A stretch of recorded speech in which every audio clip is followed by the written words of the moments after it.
Pessoal, boa noite. Boa noite. Primeiro eu queria agradecer a presença de todos vocês. Para quem estava já no Meetup desde quando ele foi criado, sabe que demorou um pouco para a gente organizar o primeiro evento, mas enfim saiu.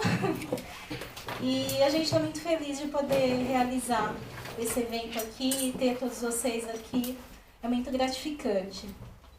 Primeiro, queria já avisar vocês que está rolando uma live no Facebook, que está sendo transmitida pelo pessoal da Wikilab, então compartilhem e tal, para o pessoal poder acompanhar a gente.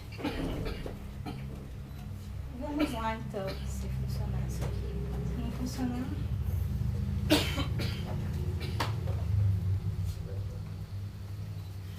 O meu não funcionou. Você colocou o seu? Bom, eu sou a Mariana, eu e o Mickey estamos organizando esse primeiro evento. Eu trabalho como Data Science na Brave Analytics já há 2 anos, formada pela UFSCar, mestrado lá também. E vocês podem me encontrar aqui no Telegram, no LinkedIn. E o meu e-mail, se vocês precisarem entrar em contato, estou à disposição. Boa noite, pessoal. Eu sou Marcelo Mickey, ou só Mickey também. Eu sou físico, formado na UFSCar, terminando Sistemas de Informação. Trabalho na USP e entrando aos poucos nesse mundo de ciência de dados. Aqui também estão os meus contatos, Telegram, LinkedIn, meu e-mail. Muito obrigado pela presença de vocês aí. O microfone tá legal? Então a gente vai fazer só uma aberturazinha mesmo e depois já vamos passar para os palestrantes, tá? Primeiro, a motivação, né, para esse meetup estar acontecendo, que é para a gente encontrar as pessoas da área, porque pelo menos para mim, que eu trabalho na área, assim, eu estava me sentindo meio sozinha, assim, não achava o pessoal para discutir sobre o assunto, para conversar, e é muito legal ver que tem tanta gente interessada, assim, em conversar sobre Data Science. E aí, com o passar aí, né, dos encontros, a gente quer divulgar e aprender as tecnologias que estão sendo utilizadas, principalmente na prática, né? Tem um pouco de teoria também, mas a gente quer enfatizar um pouco mais a prática dessas tecnologias. Vocês conseguem nos encontrar no Telegram, é um grupo, né, que a gente tem no Telegram, também no Facebook, ambos respondem por Data Science Sanca. E aí a gente gostaria de agradecer aos nossos parceiros e patrocinadores que permitiram, né, que a gente estivesse aqui. Então, em primeiro lugar, a Wikilab, que está nos super apoiando aqui com esse espaço super bacana. A Brave Analytics, que é a empresa onde eu trabalho. O Serginho, nosso fotógrafo profissional aqui, fazendo a cobertura do evento. E os nossos patrocinadores, a BiBlue, que trouxe também o Jota aí como palestrante, vai falar um pouquinho para a gente daqui a pouco. A Itera, que trouxe o Marco. Não sei se o Marco já chegou, que eu não conheço pessoalmente. Se tiver aí, fala um oi, Marco. Ainda não, mas espero que ele chegue. A apresentação dele é depois do coffee. A Neurodatum, que veio com o João, que vai apresentar aqui com a gente também. E a Calmer, que ajudou a gente com o patrocínio. Tem alguém da Calmer aí? Obrigado. Obrigado pela presença, obrigado pelo patrocínio também. Aí tem só algumas coisinhas que a gente queria falar com vocês, pessoal. Primeiro, é que a gente está desenvolvendo um logo para esse grupo e a gente gostaria da colaboração de todos vocês para esse desenvolvimento. Então, a nossa ideia é, a gente criou um formulário e aí eu quero que vocês coloquem lá palavras que vocês acham que tem a ver com Data Science para a gente usar como inspiração para a criação desse logo. Conto com a ajuda de vocês. Esse formulário a gente pode depois divulgar por e-mail, enfim, nas redes. Vocês fiquem alertas que a gente logo divulga. A agenda, então, do nosso primeiro encontro. No primeiro mini-talk, a gente vai ter o Jota, então, falando sobre teoria e prática de Data Science. No segundo, o João falando sobre reconhecimento de padrões com redes neurais. No terceiro, o Gabriel, da Cigalei. Oi, Gabriel. Aí também, Gabriel. Que bom. Falando sobre a ciência de dados na política brasileira. Depois a gente vai ter nosso coffee. Gente, é importante falar que o coffee, ele vai ser legal hoje porque a gente teve patrocínios que possibilitaram isso. Nos próximos encontros, se a gente não tiver patrocínio, vai ser um coffee mais simples, tá? Então, só para avisar, porque a gente já vai deixar vocês mal acostumados, mas pode rolar alguma coisa menor nos próximos. Aí depois, então, nós vamos ter mais 2 mini-talks. O quarto, então, vai ser do Marco, da Itera, que vai falar sobre o Alice Miner. E o Fausto, que faz doutorado? Doutorado não? Isso? Cadê o Fausto? Fausto está aqui. Vai falar, então, sobre desafios do Kaggle usando bibliotecas Python. Sobre os próximos eventos, a gente vai fazer um sistema usando o Speaker Fight, que vocês propõem palestras e aí a comunidade vota em quais palestras eles querem assistir. Então vocês vão lá, colocam um tópico que vocês pretendem falar e a comunidade vai decidir o que vai ser apresentado no próximo evento. Para o próximo vai ser um formato um pouco diferente do que a gente está fazendo aqui. Esse daqui era um mais geral mesmo, para a gente conhecer o pessoal e tudo mais. No próximo vão ser palestras um pouco mais longas e aí os palestrantes vão poder se aprofundar um pouco mais nos temas. É isso, eu acho, que não está indo para frente. Acabou. Então acabou. E eu vou então chamar aí o nosso primeiro palestrante, o Jota, da Bibu.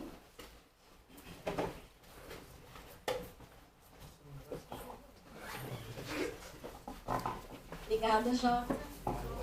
E aí, pessoal? Só mais uma coisa. Vou passar uma lista de presença aqui para vocês. Eu sei que teve um pessoal que não conseguiu confirmar a presença no Meetup. Coloca o nome embaixo com um número na frente, porque no final a gente vai ter o sorteio de alguns brindes e a gente vai usar o número dessa lista para o sorteio, tá? Para iniciar, um assunto que é não necessariamente ligado diretamente à ciência de dados, não estou falando necessariamente só de... Só colocar para... Não necessariamente de algoritmos específicos, mas numa área tão analítica e com tanta aplicação, como você concilia quando você deve deixar uma teoria mais rebuscada e procurar a prática, ou quando você vai muito para o outro lado, prioriza muito a prática e esquece a teoria. Então... só passar a pontinha. E E aqui é para falar mais ou menos, nesse tempo de experiência, como você faz o balanço de um e de outro. Para começar, eu sou Jota, é Jota mesmo, não é um apelido, isso é meu nome. Sou Head Data Science na BlueBlue e a gente está contratando, mas mais para o fim, não só para vagas de ciência de dados que tem aberto, como todos os times têm vagas abertas. Ao final, o Gabriel vai estar lá no fundo recebendo currículo e tal, e fazendo contato. Estou terminando minha graduação em Ciência da Computação na FMG e fiz intercâmbio em Colômbia e tenho aplicado Data Science em BI desde 2015. E qual o contexto da empresa para dizer um pouco das técnicas e do approach nosso de Data Science? É uma empresa de cashback e a utilização dos dados, que hoje mais de 1 milhão de usuários, é para responder a perguntas comerciais. Então, a prática, né? Por quê? Por que se deve dar atenção à prática? Um motivo muito simples, né? É o que traz dinheiro à empresa. No final, como colaborador, o delta de quanto você custa e quanto você gera com o seu código tem que ser positivo. E mais do que isso, quando você está respondendo pergunta de negócios com dados, não basta você dizer qual que é a acurácia. A pessoa trabalha com aquilo a vida inteira. Você tem que explicar por quê. Você tem que explicar como o algoritmo chega naquilo. É diferente, por exemplo, de um algoritmo de visão computacional, onde é mais far-fetched qual o resultado que você obtém. O modelo tem que ser interpretável. E para isso tem que responder às premissas do algoritmo que você está utilizando. Então, exatamente isso. Para que seu modelo guie decisões práticas do que as pessoas fazem há muito tempo e agora você vai tentar otimizar aquilo, ele tem que ser verificável, tem que fazer sentido para a cabeça da pessoa que está lendo aquilo e interpretando, senão não vai ter confiança em cima daquilo. E também na vaga de Ocam, né? Por exemplo, na BlueBlue existem algoritmos que tem que gerar 400 mil modelos. Se você for gerar 400 mil redes profundas, muito profundas, no dataset, você simplesmente não vai conseguir. E quando você está tendo primazia pela prática, geralmente modelos mais simples são melhores, tanto em eficiência quanto muitas vezes em resultado também. Então, a justificativa para você dar atenção para a prática é bem clara, assim, é bem direta. Novamente, também um disclaimer antes, domínios diferentes requerem approaches diferentes em como você aborda a ciência dos dados em geral. Por exemplo, eu estou falando muito que você tem que ter noção do que, por exemplo, no business, o hiperparâmetro de um modelo significa. É claro que se você está lidando com NLP, com processamento de linguagem natural, se você está lidando com computação visual, por exemplo, num sistema que você está verificando, um exemplo claro aí, aluguel de tentando fazer uma regressão para prever o preço de aluguel de um apartamento. Bem, o que cada coluna representa é bem simples, né? O número de quartos, o número de banheiros, aquilo é interpretável para o ser humano. E quando você está usando isso, geralmente é o caso de BI, você tem que entender o que aquilo significa, entendeu? Isso é mais difícil em outros modelos, né? O que o bigrama João Pessoa, no seu vetor de 15 mil dimensões, um Bag of Words NLP, significa? Muito difícil você interpretar isso. Visão computacional, aí a autoface, que é a combinação linear de 5 faces diferentes, significa. Também é meio far-fetched, mas para o caso específico de modelos onde você está tentando fazer BI e ter interpretação e guiar decisões comerciais, é necessário ter esse approach. Então, só dizendo que dependendo do domínio que eu estou falando, pode ter uma interpretação distinta. Mas na maioria das vezes é por aí. Então é isso, exceto que a natureza do problema torna isso completamente proibitivo, como por exemplo, visão computacional, é vital entender exatamente como seus dados podem ser interpretados no modelo. Eles têm que fazer sentido, entendeu? Muitas vezes, eventualmente, você se pega juntando o máximo de dados que você pode, simplesmente, limpando mais ou menos, normaliza, faz um for com um monte de modelo e aplica.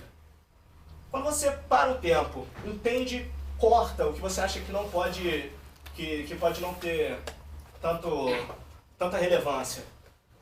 Pensa, qual é um modelo mais simples, só que você tem um acesso direto, você consegue entender como aquilo se conecta, o resultado é muito superior. O resto acaba adicionando nós e não faz sentido. Então tem que fazer sentido. Ops. Tem que fazer sentido dentro do domínio. E aí a pergunta, teoria, por quê? Porque muitas vezes a gente até se pega, né? A diferença que faz é quanto tempo demora até você chegar nessa fase. Você chegar, cara, esse modelo está funcionando até a acurácia X, como é que eu melhoro isso? E você tem que evitar ao máximo ficar batendo cabeça, testando algoritmo, fazendo for, testando hiperparâmetro e simplesmente fazendo experimentação sem fim. É ideal que o processo de construção do modelo, de pensamento dele, seja mais extenso. Entender a premissa do algoritmo que você está utilizando, que você evita muito erro simples. Por exemplo, o K-means. Ele usa a distância euclidiana lá para calcular as distâncias quadráticas ali dentro. Então, são assim. As distâncias quadráticas para o centroide. Você tem um modelo que quer verificar locais da cidade. Você sabe que ele usa essa norma L2. Você pode se poupar muito problema, uma acurácia muito melhor, ao invés de ficar utilizando vários outros algoritmos mais específicos, só pensar, pô, se eu usar latitude e longitude não funciona, porque a distância euclidiana desse vetor, a projeção de latitude e longitude, a distância entre os dois, não significa uma distância em metros ou qualquer dessa forma, ele tem uma distorção. Então, às vezes, só você se atentar à premissa simples de algoritmo simples e tentar responder aquilo e se ater àquilo, ser rigoroso em relação àquilo, vale mais do que simplesmente usar modelo muito rebuscado e tentar e fazer esse tipo de approach. Então, a moral da história é basicamente como você tem que conciliar teoria e prática. É assim, seja eficiente, procure resolver o problema, mas só tenha a premissa. Pegue o fundamento do algoritmo que você está usando, entenda bem o fundamento, que o resto é construído a partir disso, entendeu? Se as premissas são bem entendidas, se você entende as premissas que você está utilizando, o que você quer atingir, simples, e elas são respeitadas durante o desenvolvimento, vai demorar muito mais para você passar para a fase da bateção de cabeça, entendeu? E no final, é muito provável que você termine com um modelo simples, modelo linear, tranquilo. E mais ainda, é bem possível que no final seja um modelo rápido, simples e que faça sentido. E é isso que você quer no final, né? Você quer que a teoria sirva à prática ao final. Vou ficar o tempo. Quase lá. Então, basicamente, o que é necessário, o que faz sentido? Não é necessário você conhecer todos os algoritmos, se é possível, ou memorizar. O importante é você se até as premissas, se até o básico. Respeitar o simples e construir a partir daquilo e nunca esquecer do que o seu algoritmo assume que seja verdade para que aquilo funcione, entendeu? Esse é o fim, chegamos nos 10 minutos, consegui respeitar o tempo, achei que eu não ia conseguir. Esse era meus 2 centavos, quero ouvir de vocês depois, vou estar disponível ali para frente para falar disso. Na Bibu a gente está contratando. O Gabriel aqui, eu ainda tenho um minutinho, se quiser falar um pouquinho de vaga. Vem aqui falar da vaga rapidinho. Gente, isso tem vaga pra caramba. Tem vaga de C Sharp, para quem conhecer alguém aí que trabalha com C Sharp, tem vaga de iOS, Android, generalista em TI, web developer, full stack, enfim, de data science a gente também tem aí bastante vaga para completar. Enfim, na área de TI a gente tem 17 vagas, mais o resto da empresa, então a gente está contratando. Pode mandar o e-mail para o Jota também ou para recrutamento@biblu.com.br. Se vocês mandarem para recrutamento, eu peço para vocês colocarem no evento, no assunto do e-mail, o evento de hoje, tá? Para a gente saber aí que veio daqui, indicação daqui, tá bom? Valeu. Valeu, galera.